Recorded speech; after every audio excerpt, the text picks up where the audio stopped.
We are officially live on Amazon. D. Scott here. And welcome to the show. We're going to be speaking with international best-selling authors today. And the subject is caregiving. I'll just say for the past 3 years, I've been producing my wife's show, Aspects of Aging, with Christine A. Smith. It's a weekly talk show on scripted conversations with experts.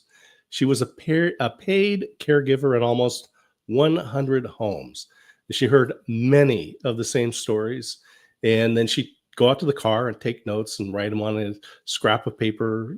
And that evolved into a book, which is highlighted in the carousel at the moment, 52 Aspects of Aging, a prompted journal. And that led to her show. She also published another book, the Caregiver Kit, and you can find those in the carousel below.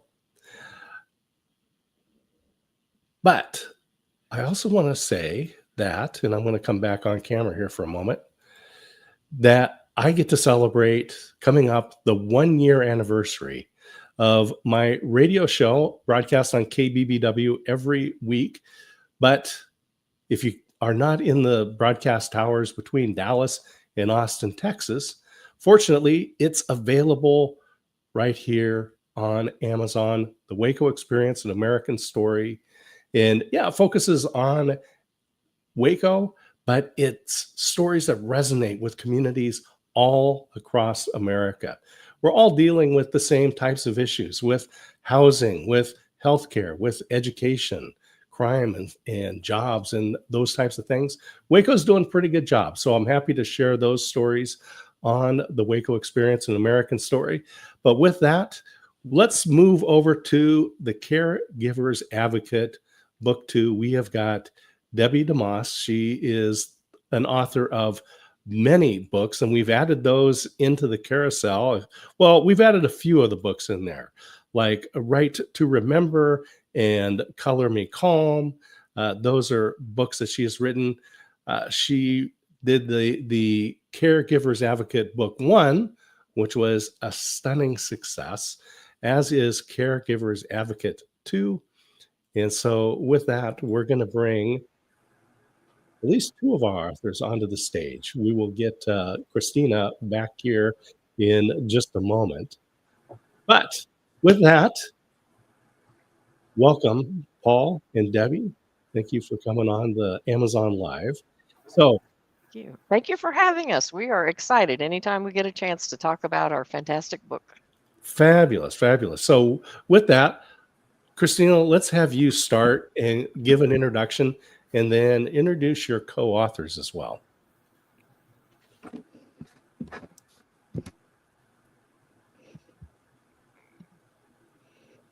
Debbie?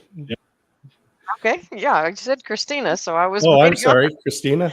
That's Sorry, okay. I brought I'm Christina onto happy the to. I'm the stage. lead author, so it I works just for brought her me. on. Debbie, you are on tap. Okay, thank you so much. Well, we appreciate you having us. I am founder of the Purple Vine, and I founded and started that company to support caregivers because I was in business traveling nationwide when my dad developed Parkinson's and started getting worse. My mother had vascular dementia, and she needed more help. And then my mother-in-law developed Alzheimer's. So it was too much to be traveling and trying to take care of them. So I became a full-time caregiver for the three of them. And then after two of them passed away, um, I discovered that I had learned a whole lot of things that would have been super helpful had I known sooner. And so that's when I founded the Purple Vine, and that's my entire mission, is to support caregivers and give them information that they need, but it's very difficult to find. And so my whole purpose is to get them actionable, useful information to make the caregiving journey more sustainable.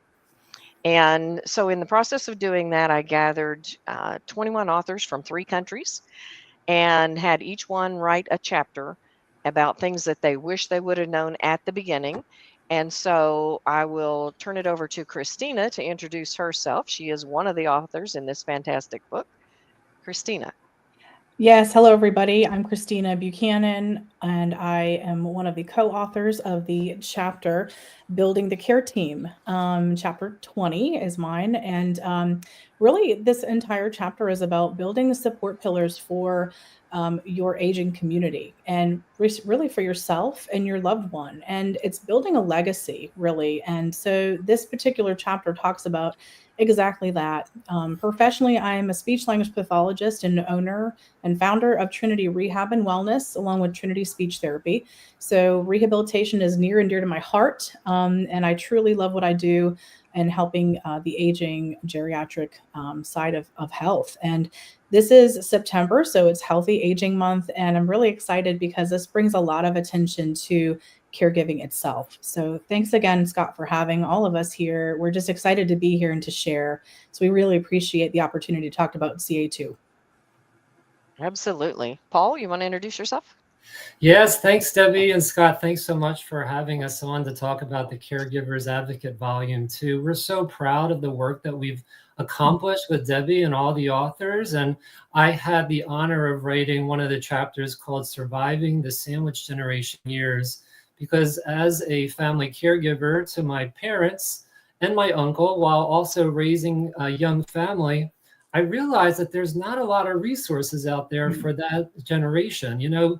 When you think about caregiving, there's a lot of resources out there for when you're experiencing caregiver burnout or when you're trying to find like self-care. And they're very important issues that we deal with all the time as caregivers. But I realized that it was important to give a voice to the sandwich generation because, believe it or not, there's millions of us out there. According to a recent AARP and National Alliance for Caregiving report, there's 63 million family caregivers out there. Would you believe there's over 20 million of them just in the sandwich generation? And what that means is that they are squeezed between caring for elderly family members, but also raising their young kids. And they're always feeling that struggle. Where do I pay attention? Who should I spend time with? And so my chapter really goes into some practical ways and tools on how to cope with that and how to figure out where to spend your time and where to ask for help, because asking for help is so critical for all caregivers. So thanks again for having us here. And we're really excited to talk even more about these issues. Yeah, I'm glad that we can share this. It seems that every family who deals with this, it's as if they were the first family ever to have to do this, to go Yes. through this. And I was 33 years old. My grandmother was in dementia in a memory care facility when my father passed away, and he was the person responsible for her. So, yeah, we had small children and my grandmother, and I had no clue. And there's no resources. Well, there apparently seems to be no resources.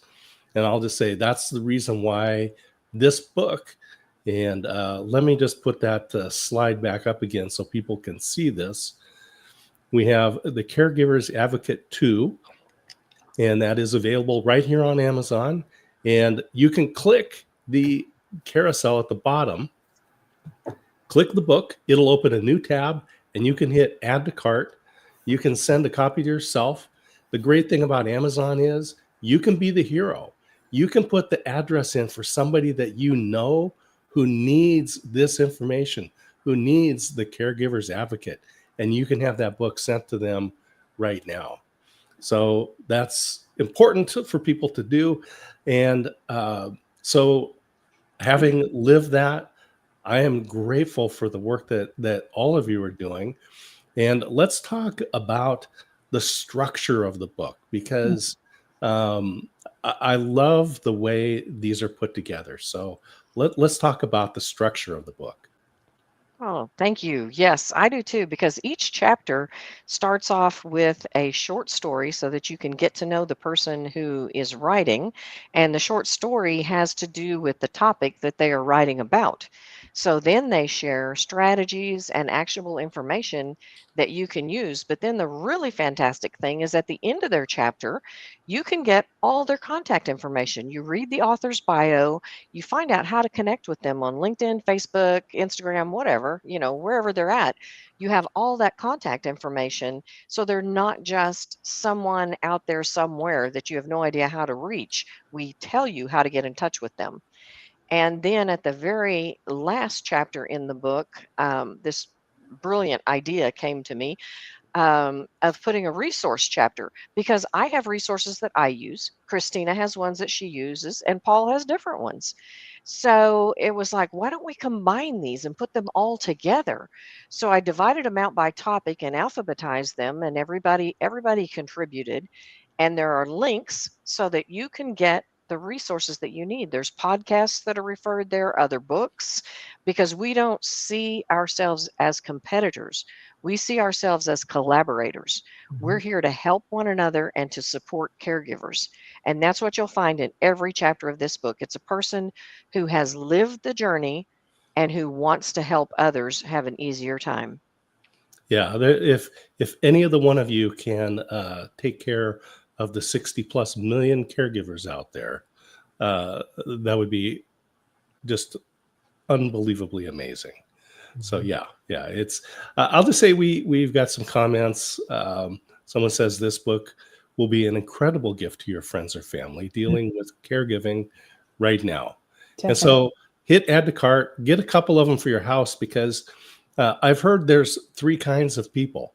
You're a caregiver, you will be a caregiver, or you need a caregiver.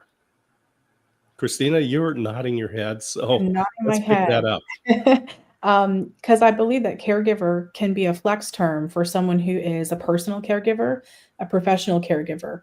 And truly, we're all caregivers. So all of us in some way, shape, whether we care for kids or aging people, and we're talking about the aging population, but we're all aging and nobody's so we're caring for one another. We're caring for each other within a profession, or we're caring for our own personal family members and friends.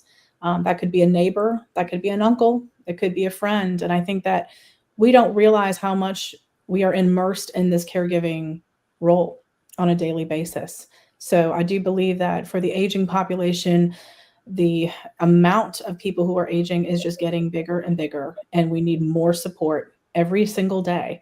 And when I have brought this book, and I carry one with me as I'm dragging my suitcase everywhere I go, and therapy sessions and advocacy, and I bring a little bit of light to that because I feel like it's my tool guide, because I'm learning so much more about what other professionals are doing and also teaching to those topics. But it's such a beautiful compilation of everyone's professional expertise and or caregiving expertise.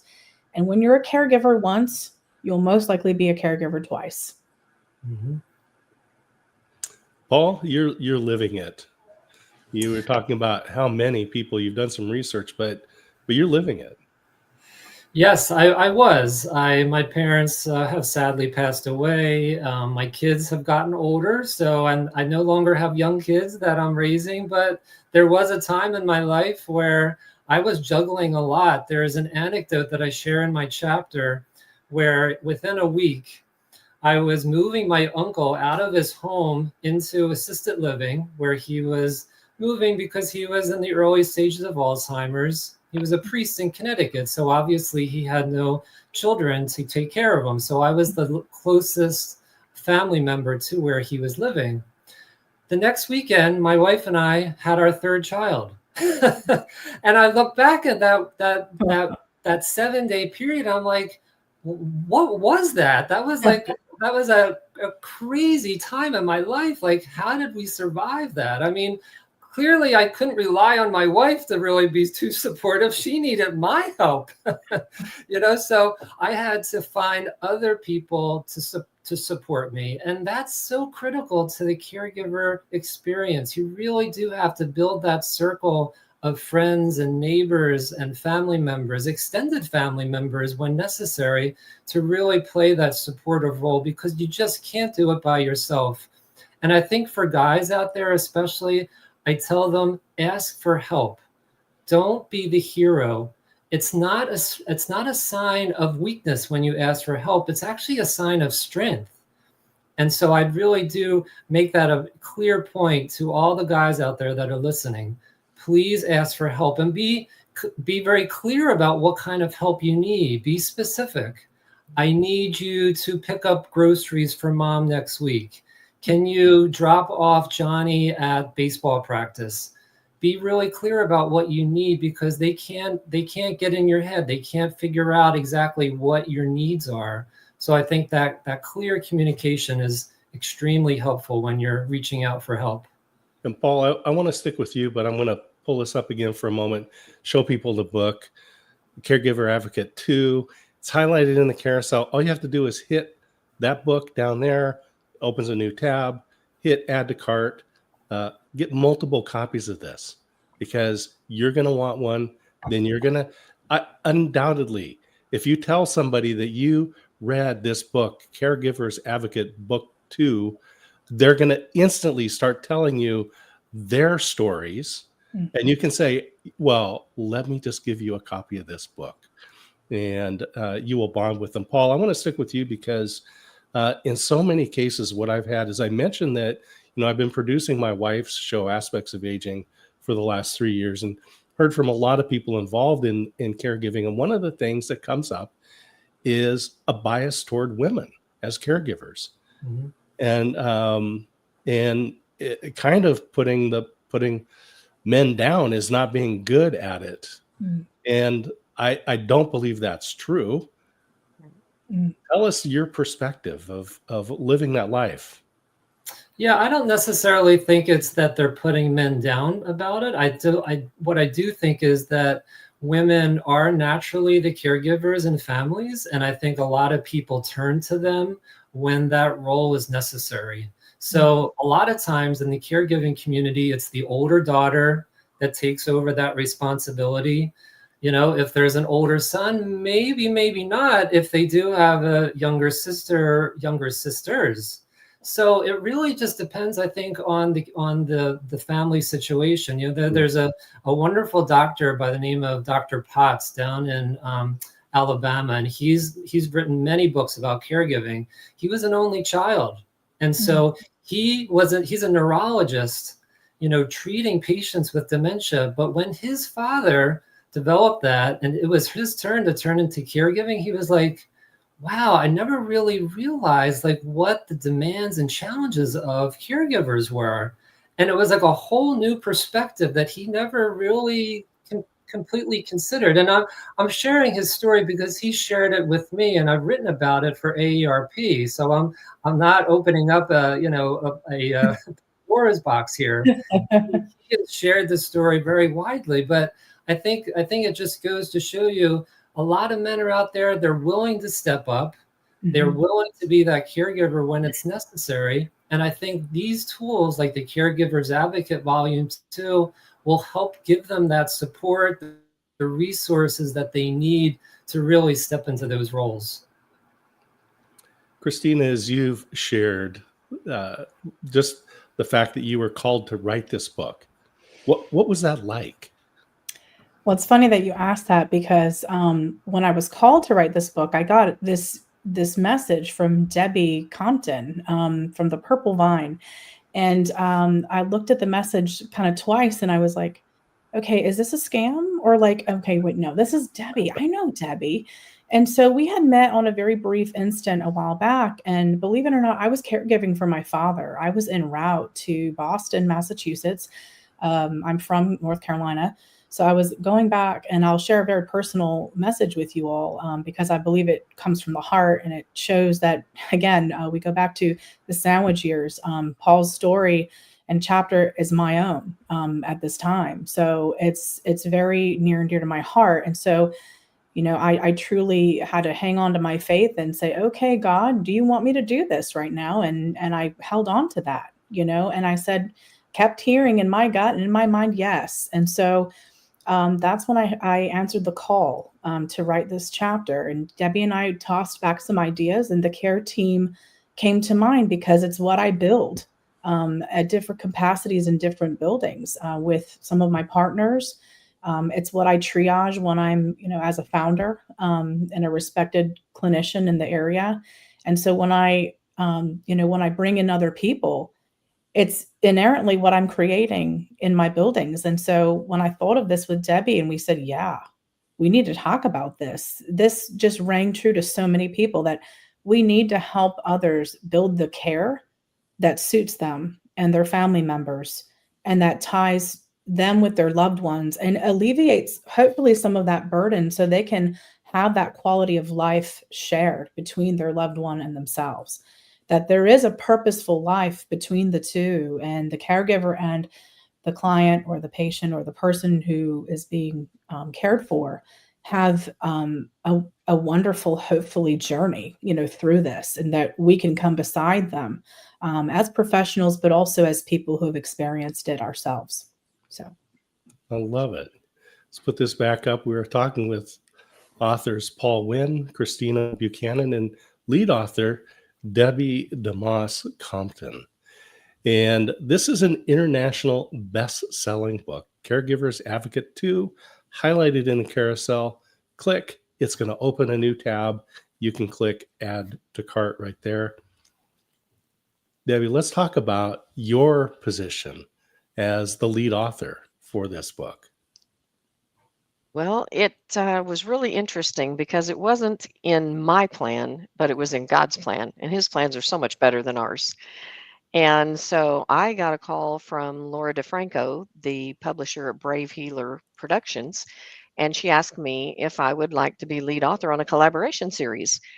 And I said, sure, why not? I don't know what that is, but why not?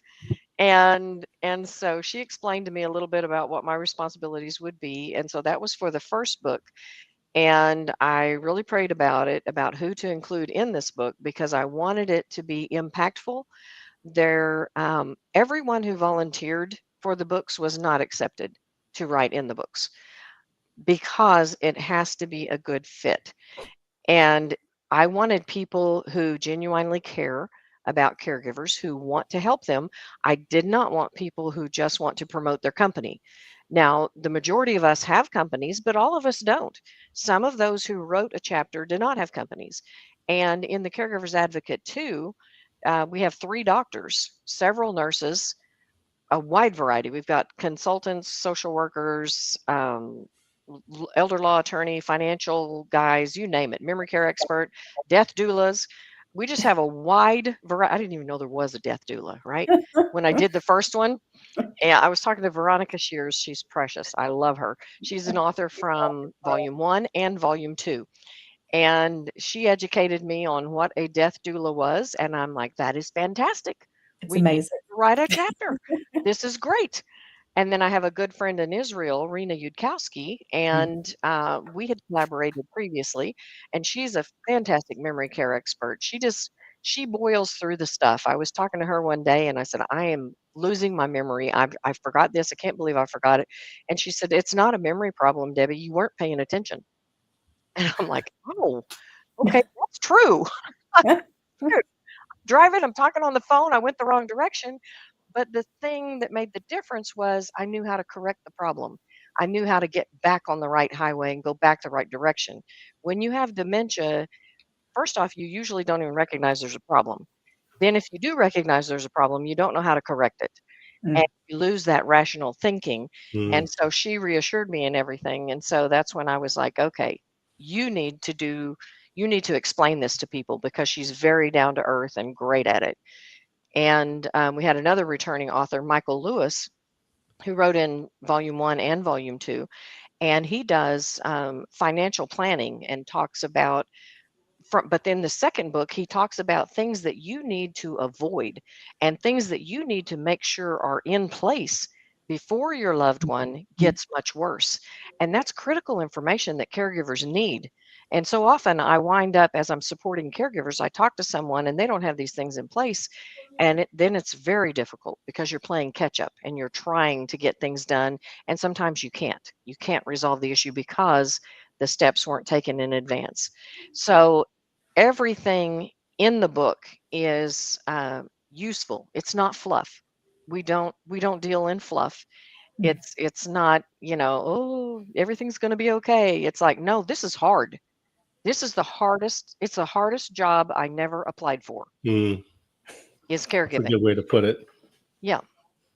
So anyway, I'm going that's to put what it's this up and share a couple of comments that Brenda Birch said, bravely following his plans.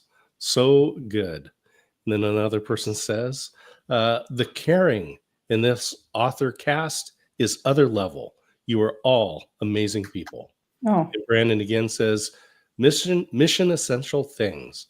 I'd have no idea what needed to be in place had Debbie not told me. So great comments. People are mhm. resonating with the message that you have to say. And Debbie, this was not the first book that you've published. You have a handful of them. As we said, we've got some in the carousel. You've got books on the shelf.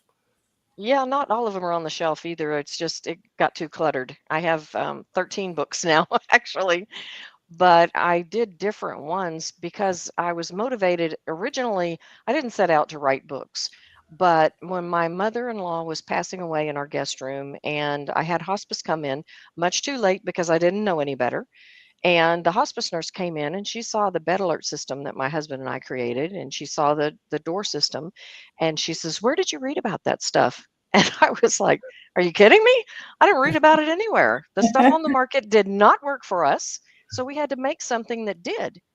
And she changed the words. She said the words that changed the trajectory of my life. Hmm. She said, "Other caregivers need to know about this. This would really help them." I was blown away. I thought everybody else had it figured out. I'm the last one to the party. I'm the only one who doesn't know what to do when dad's seeing aliens.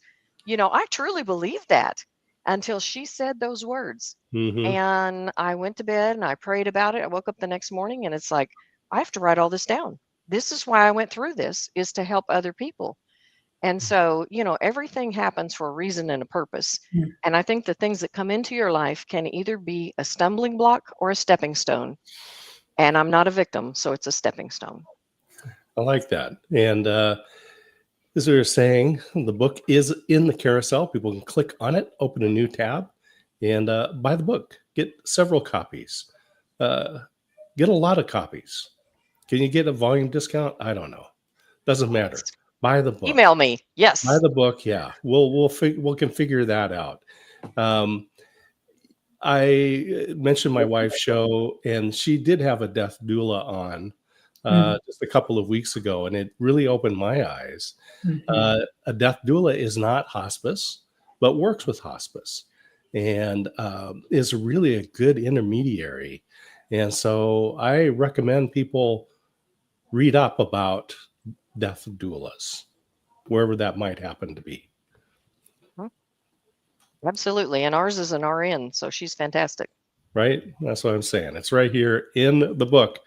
You want to learn about death doulas? We got it right here for you. So, Paul, you mentioned writing for AARP. So tell us about your background as an author. Yeah, so I come to this project as both a family caregiver, but also as one who's been covering the caregiving community for a decade now. So I've had the honor to interview countless caregivers over the years who constantly inspire me by their courage, their faith, their bravery, and their willingness to reach out and ask for resources like our book. But there's many people that still have yet to do that reaching out. There's still so many that feel isolated and alone in their journey. And so I really feel like in my role, both as a co-author of this book, as a journalist, I also work as a patient advocacy consultant. I'm working with patients and caregivers in many different ways, and it's so important to help them find their voice and their stories and share their narratives with others in the community, because once they share their stories, it empowers them. It gives them strength. And then they also realize they're not alone. There's other people out there, even in rare diseases where sometimes you really feel like you're isolated and on an island. there are people that can relate to you. They might not be down the street. They might not be in your zip code. You might have to connect with them across the country, but they're out there. And so I think one of the things that you hear so many times is find those support groups, reach out to communities where there are people you can connect with, either in person, virtually. You'd be shocked by the support that's out there. Your best friend might be waiting in a support group and you don't even know it. But the power of all this is that they can relate to what you're going through. You know, there's a lot of people that have great intentions. Your best friend, your people in your family, if they're not going through what you're going through, it's still there's that disconnect in terms of relatability. But other people that are going through the exact same thing, maybe with the same exact conditions, those support groups can really be powerful to help you get through these challenging times. And there's going to be a lot of tough times, but there's also a lot of times of joy, and that's what we all have to live for. I said, we're social creatures, and there's no limit to what we can do when we network the supercomputers between our ears. And I will just say that isolation in so many aspects of our lives is a killer. Oh, yeah. Christina, pick that up.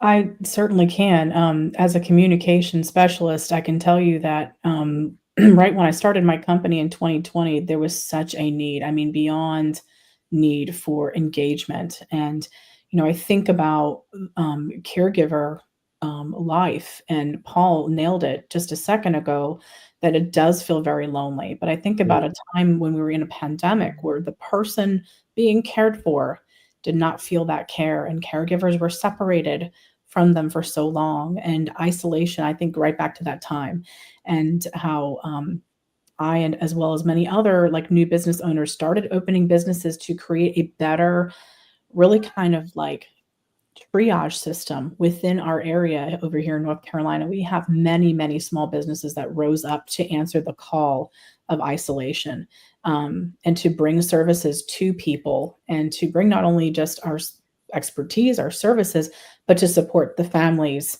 and the caregivers in the area. So I'm going to mirror a little bit of what Paul said there in support groups. It is a powerful, powerful thing to be part of a group who can share and can think tank together, and bring ideas and thoughts, and also kind of a love together. You grow close to these people. You begin to understand how to become a community, and how to use a kind of a one voice in that community to really bring best care to one another.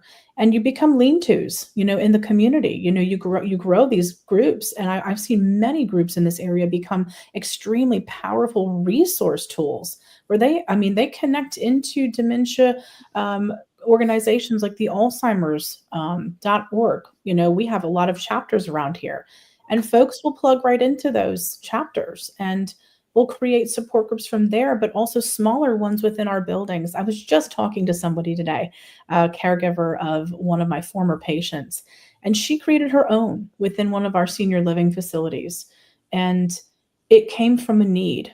It stemmed from a need, and a need to put the shoulders together when they were all in need of just leaning on each other. And there's about 5 or 6 of them inside of a memory care senior living facility. And I'm hoping soon I'll get to speak about CA2, and she's wanting that, because I can share some of these powerful insights that this book just packs the punch, for all of that.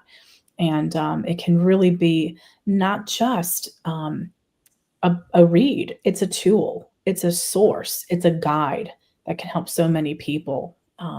So I'm excited to see what forward movement this book really brings. Just grateful to be able to do it with 2 wonderful authors here, but another bunch of them behind us here. So, and I encourage people to click on the book in the carousel, open up that new window, hit add to cart, and you can see these many authors in there. You can get a peek into the book. but just buy it. If you have questions, you can reach out because Debbie's got her company right there, the Purple Vine. Just reach out and ask any questions that you have and find out about bulk discounts. There's always opportunities available. And we as humans are amazingly resilient and creative. Debbie, you were talking about solutions that you guys came up with because there was nothing out there. You couldn't find what was out there to fill your particular needs. Right. That's exactly it. I researched and Dad was seeing aliens that were tunneling from his mailbox into the house. And I found out about that when I went over to visit he and Mom, and he had his baseball bat and he was beating Mom's recliner. Terrified me because what if Mom had been in the recliner? Thankfully, she was not. She was in the kitchen. But it was very scary. And when I researched, I found don't argue with them. Okay, that's not enough. That's a great starting point, but it's not enough. And so I needed more. So that's where, we start creating. And I'm very fortunate that I've always been a creative person. And, as I alluded to before, that's how all my books came to be. Generally, most of them because of my mom, because she had vascular dementia for 21 years. It was a long journey. She was very high functioning in the beginning. And I've done so many coloring books because I used coloring as a tool to help my mother connect with my grandchildren. And that bridges the gap. Coloring is wonderful for Mom because it helps with the dexterity, it helps with the hand-eye coordination, it helps with creativity, helps with relaxation, all the things. And then for my grandchildren as well, but then it gave them a shared activity that they could do together. And that just blessed my heart. It made me feel so good. And I have several pictures of my little granddaughter, Allie, precious little thing when she was 3 years old, and she's coloring with Mom, who was like, I don't know, 83, 84 at the time. And so that's why I created the coloring books to meet that need. And I started with the journal, The Right to Remember, because of Dad's aliens. I was trying to figure out what was causing the aliens because I wanted to stop them and I wanted to at least reduce their occurrence. And so I started journaling everything that was going on, time of day, if he'd watched the news, if he'd eaten different foods, what all's happening. And that's how we were finally able to get rid of the aliens, because he also had macular degeneration and it would happen in the evening. So if you just took a quick glance at it, and most caregiving professionals are going to say sundowning and just write it off. That wasn't it. The sun was going down, so the sun was shining on his white mailbox. He could see out the door and see the starburst on his white mailbox, which his brain created into an alien. Then when the sun got lower, it disappeared. So his brain said, oh, they're tunneling down into the house. And then when the sun got even lower, it shone through the kitchen window and shone directly onto my mom's recliner. Wow. So that's where the aliens reappeared. So it turned out to be a simple fix. Shut the blinds, shut the front door, and the aliens are gone. But I wouldn't have found it if I hadn't have journaled everything and spent the time. You have to be investigative. You have to be a detective as a caregiver.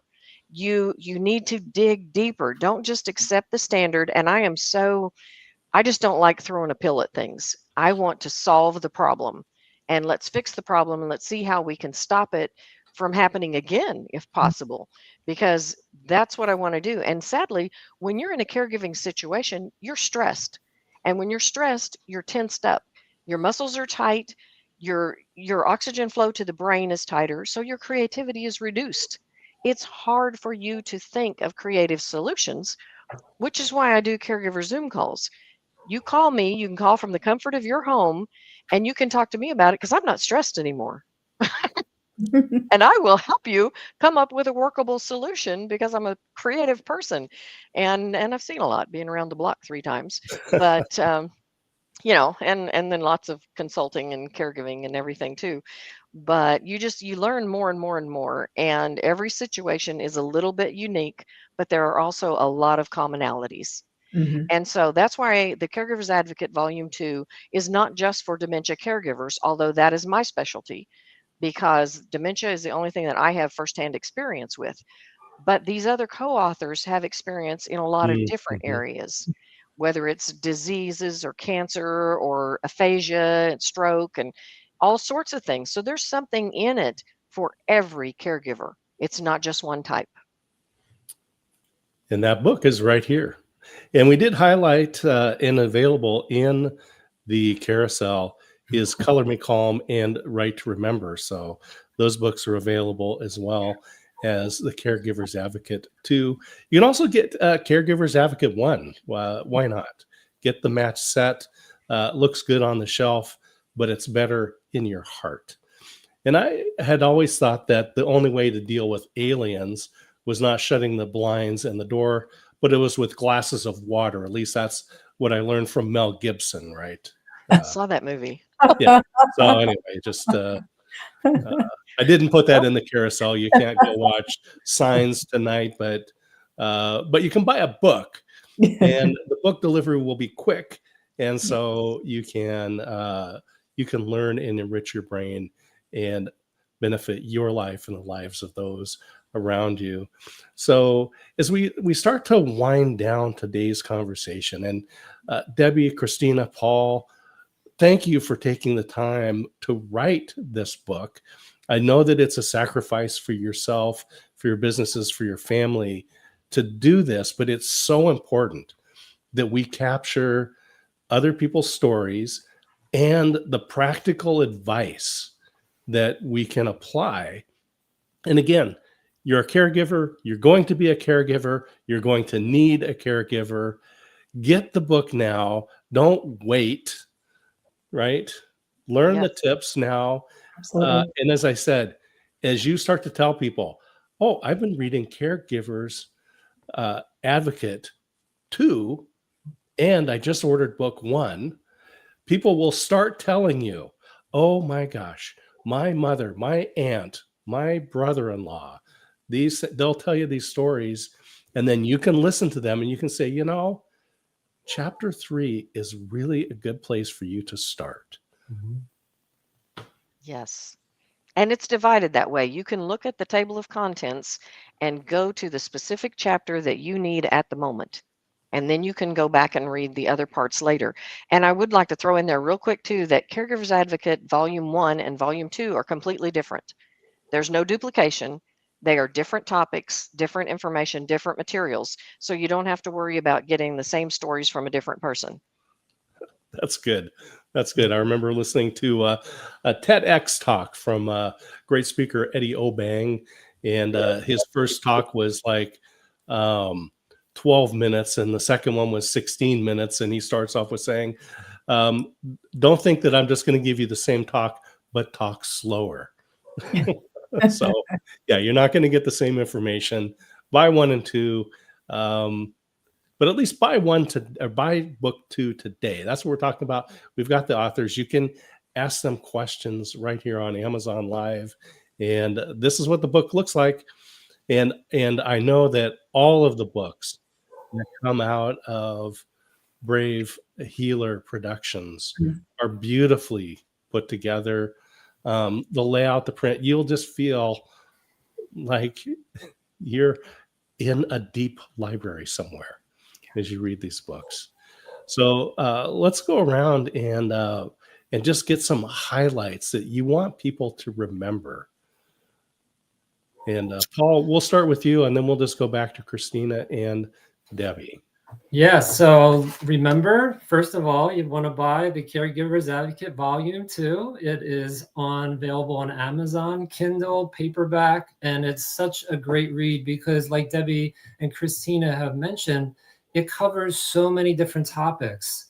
And it has so many different authors with different backgrounds, lawyers, doctors, nurses, social workers, death doulas, and people like, caregivers that are just in the trenches, constantly looking for advice and help. And this book will really answer a lot of those questions that you're seeking. And so I'm so proud to be one of the 22 authors in the book. I am so thrilled to be part of this book project and this club. We have developed like a family now that we're part of this exciting project, and we're just wanted to get it out in the hands of so many others out there because we know they need the support. So please don't wait.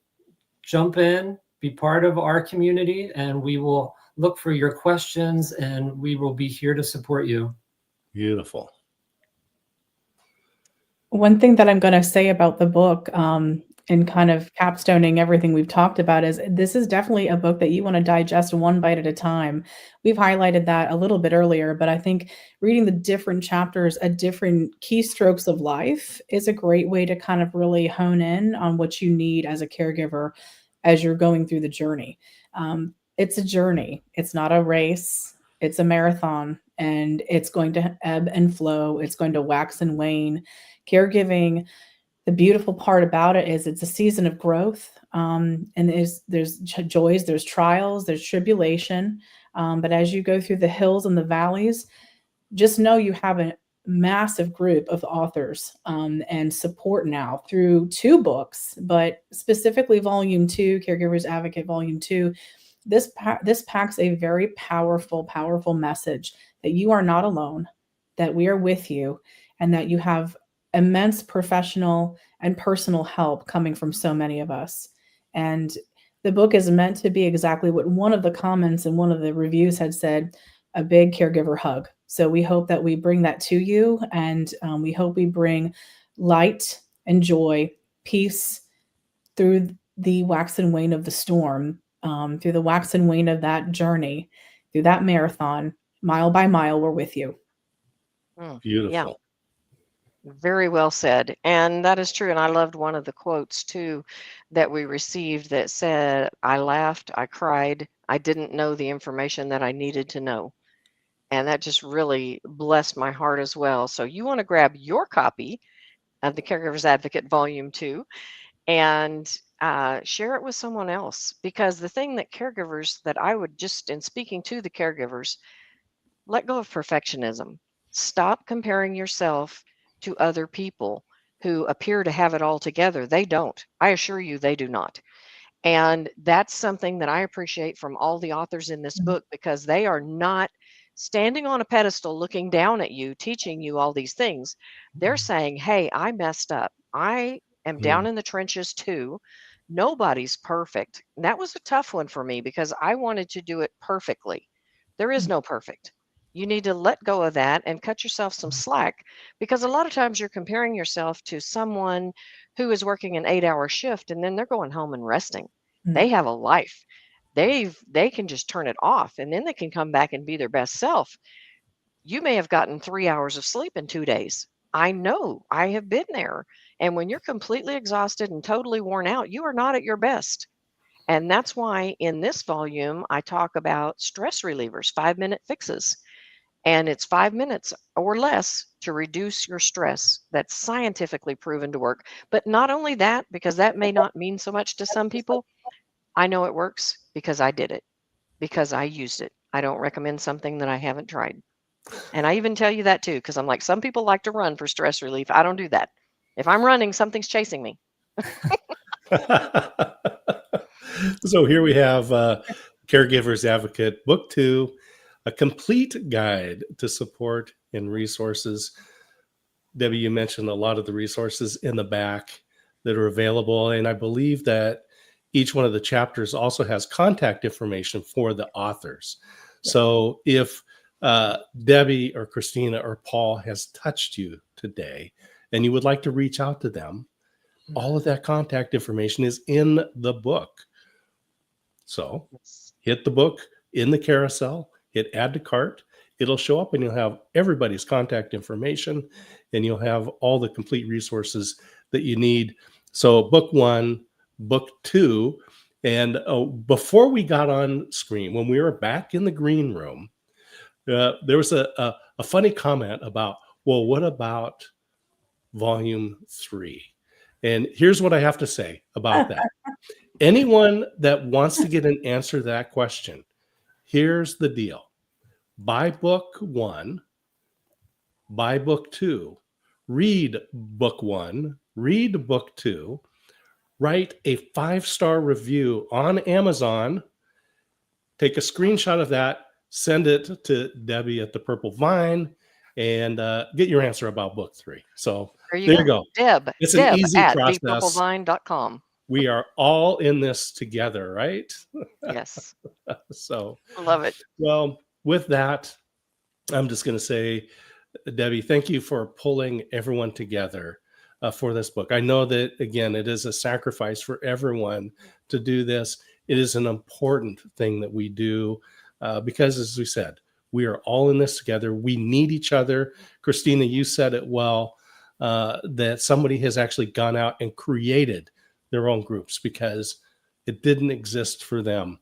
And Paul, you've been sharing the message for more than 10 years in different ways as a journalist. Thank you for doing that. Thank you for your heart and soul and the compassion and empathy that you have for everyone who reads your work.